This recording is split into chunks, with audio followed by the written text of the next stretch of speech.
La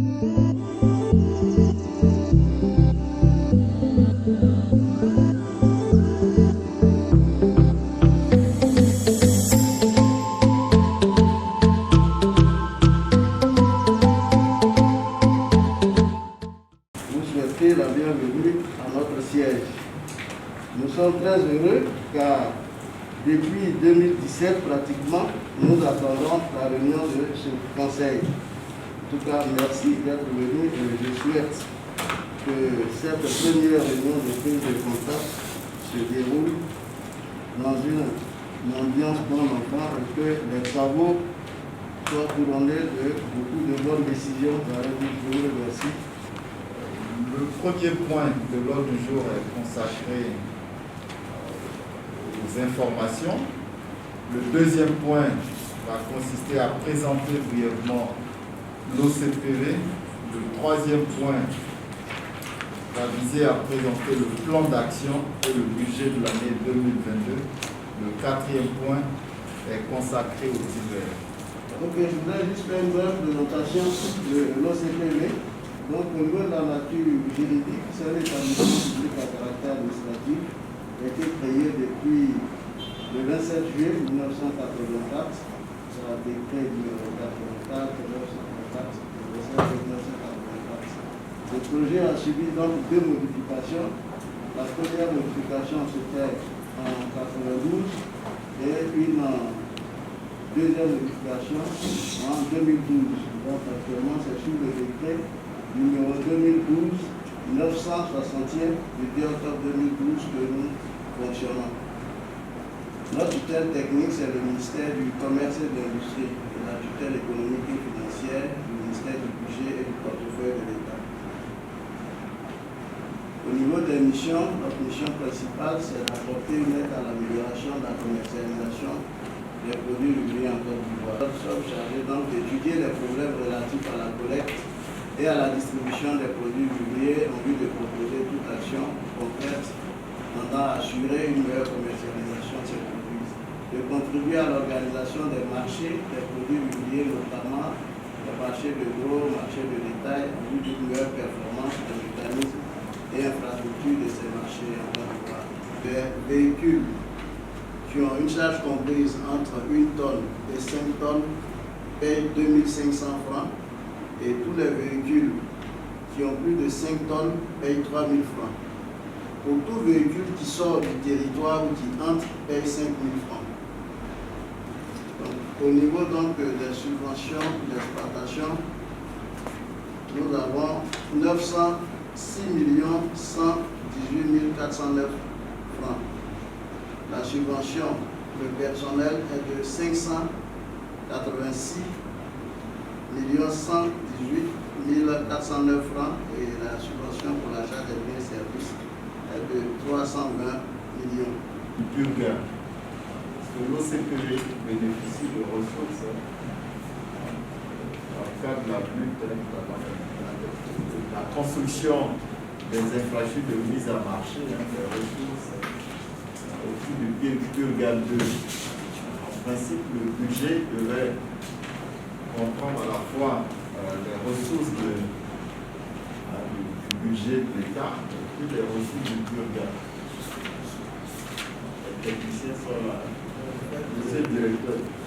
Bon, ça c'est le budget qui nous a été notifié, oui, parce que nous avons présenté. Effectivement, au niveau du Purga, j'allais dire, nous avons bénéficié, nous avons la notification aussi de cette année, nous allons avoir 6 milliards 200 millions, 6 milliards pour la construction des sites de collecte et de groupage. Mais ces fonds ne sont pas encore mis à disposition de l'OCPV. Donc nous attendons certainement que des virements soient faits sur le compte de celle qu'au niveau du... Ça sera peut-être de mise à disposition de une liquéfaction des mandats. Non, les mandats sont déjà chez le père général de la dette publique. Voilà, donc normalement, je pense qu'il y a eu un courrier même de la préfecture qui avait demandé qu'on opérationnalise vraiment l'exécution. Voilà. Donc le payeur devrait normalement faire la liquidation au fur et à mesure pour que vous puissiez. Bon, je pense qu'il y a tout un processus. Voilà. Et dans le cadre du comité de suivi des matières premières. Voilà. Maintenant, je voulais savoir, mais avant ça, il y a eu déjà Pulga 1. Oui. Donc, c'est pour savoir comment est-ce que ça s'exécute. Quand il y avait le Pulga 1, c'était dans le budget ou bien c'était un budget à côté? C'est pas un budget à côté. C'est une condition de développement des actions et l'activité de l'OCPV, même si c'est des budgets séparés. Parce que lorsqu'on voit le budget qui vient de présenter, il a l'air très insuffisant pour les attentes de l'OCPV. Mais à côté de ça, il y a plusieurs sources de financement que nous aimerait avoir pour pouvoir comprendre le financement global de la structure. Parce que dès qu'on a vu, on a dit, mais pour pouvoir faire tout ce qu'on doit faire à la structure, mais à côté, on pourrait avoir le budget Pulga, le budget des différents projets. Comme ça, on a une idée assez claire de ce qu'on doit faire tout au long de l'année. Même si on ne les consolide pas, mais nous qui devons suivre les activités de la direction, c'est vrai bien d'avoir tous ces éléments. Notre budget, nous mettons un financement trésor, lorsque c'est dans le cadre de Pulga, c'est soit Banque mondiale ou l'Europe SMDA. Je pense que ce que nous allons faire, c'est de développer, c'est de vous publier un document qui indique clairement l'utilisation du budget Pulga et l'utilisation du budget OCPV. Et puis opération programmée. Qu'est-ce que cela recouvre?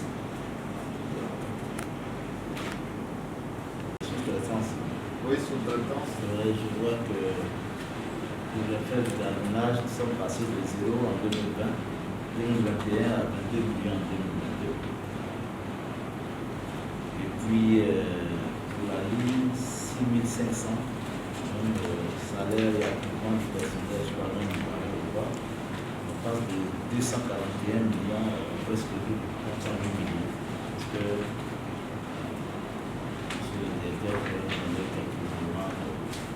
Sur les salaires, c'est de cela que nous coordination. On a un peu de la charge de faire des éléments qui passent là-bas. Il y a aussi les activités même de la structure, la question des sensibilisations que nous prenons là-bas, c'est pour laquelle on a lié avec les personnes. Une campagne de sensibilisation. Le gardiennage dont on vient de parler. Et puis, vraiment tout ce qui est relation publique. Cette année, il y a un aspect de formation des acteurs qui aussi à l'intérieur. C'est quoi la publicité chez vous? C'est quoi la campagne de sensibilisation?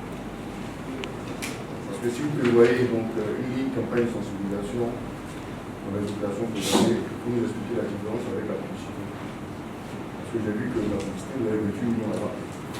Ici, dans les 20 millions que vous avez ici, il y a la campagne de sensibilisation, donc ça dépend. Qu'est-ce qui est important pour vous? Est-ce que c'est la publicité ou c'est la campagne de sensibilisation? Est-ce que ça l'amène à la même réalité ou bien il y a vraiment une différence? Du pays où nous regroupons donc un certain nombre d'opérateurs à chaque réunion et nous faisons passer un message.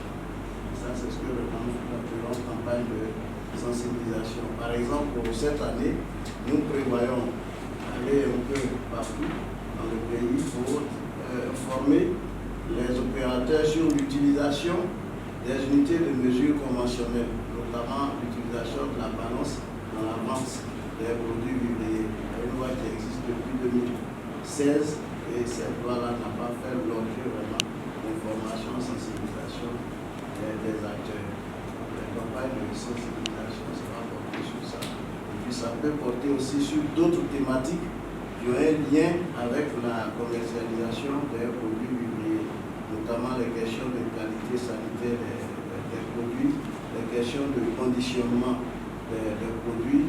Tout ça, donc il faut sensibiliser les acteurs à cela. Et puis la question d'organisation, de structuration des différents acteurs. Non. Au niveau de la publicité, je pense que nous avons décidé cette année de faire passer des spots aussi à la télé pour demander aux gens de faire venir leurs produits dans les sites de collecte et de groupage que nous allons construire. À travers, par exemple, Pulgar, nous devons construire 40 sites de collecte et de groupage. Donc, il faut faire des sketchs et faire passer ces sketchs-là à la télévision. Et puis faire des, comment on appelle ça, émissions promotionnelles sur l'OCPV. Parce que les gens ne connaissent pas vraiment les activités de l'OCPV. Ce que moi j'ai constaté, c'est qu'on ne connaît l'OCPV qu'à travers le certificat de provenance. Or, ce n'est pas vraiment l'activité principale de l'OCPV. Donc, c'est d'aller vraiment à l'intérieur auprès des acteurs, faire passer des spots à la télévision pour expliquer aux opérateurs, au grand public ce que c'est que l'OCPV, quelles sont ses activités au quotidien. Bon. Il y a aussi, par exemple, les commerçantes auprès de qui nous collectons les données. Contrairement à l'INS, qui paye les produits avant de les payer, nous, on ne paye pas, parce qu'on n'a pas d'argent pour ça. Donc, nous confectionnons, par exemple, des tabliers, en tout cas des petits gadgets, comme ça, sur lesquels nous marquons au CPV et que nous donnons à ces dames-là pour les encourager. Donc, je pense que c'est tout ça qui est dans la publicité. Aujourd'hui,